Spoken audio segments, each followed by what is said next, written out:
परमेश्वर के दास भाई बख्श सिंह के द्वारा लिखित और प्रकाशित की गई पुस्तक ईश्वरीय भेदों का प्रकाश में से दैनिक संदेश।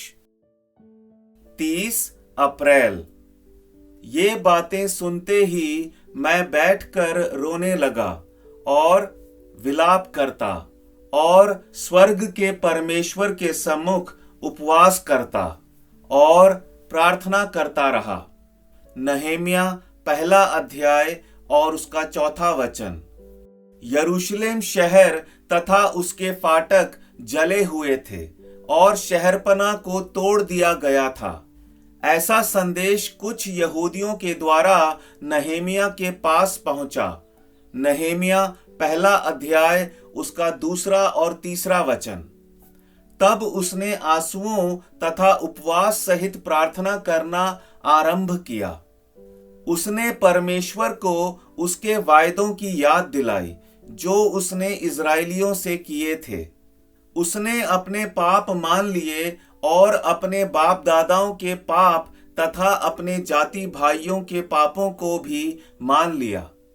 नहम्याह के समय में जो हालत इजराइलियों की थी वैसी ही हालत आज भी कई विश्वासियों की है। उनके जीवन में आत्मिक खालीपन दिखाई देता है।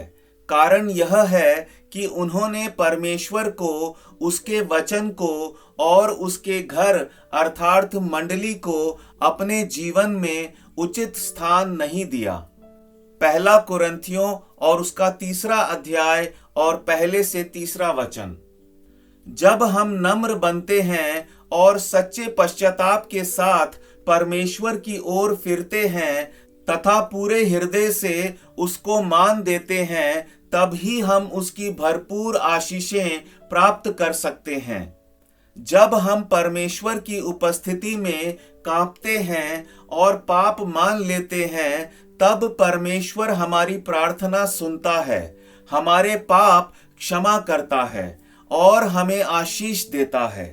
दूसरे इतिहास के 7वें अध्याय और 14 वचन में परमेश्वर की जो प्रतिज्ञा है उस पर विश्वास रखकर नहम्याह ने कुछ दिनों तक विलाप और उपवास के साथ प्रार्थना की। यही नियम विश्वासियों पर भी लागू होता है। जब वे खुद को नम्र करके पाप मान लेते हैं और परमेश्वर के समक्ष प्रार्थना करते हैं, तब ही वे परमेश्वर के प्रति अपना पहले जैसा प्रेम प्राप्त करते हैं। तब परमेश्वर भी उनके पक्ष में काम करना आरंभ करता है और उनके ऊपर प्रार्थना और बिचवई का आत्मा उंडेलता है। नहम्याह पहला अध्याय और उसके 5 से 11 वचन।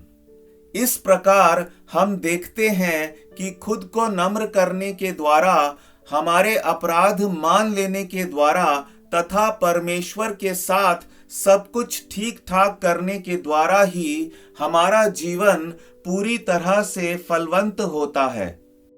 प्रारंभ में जो आशीषें हमने प्राप्त की थी उन्हें फिर से प्राप्त करते हैं।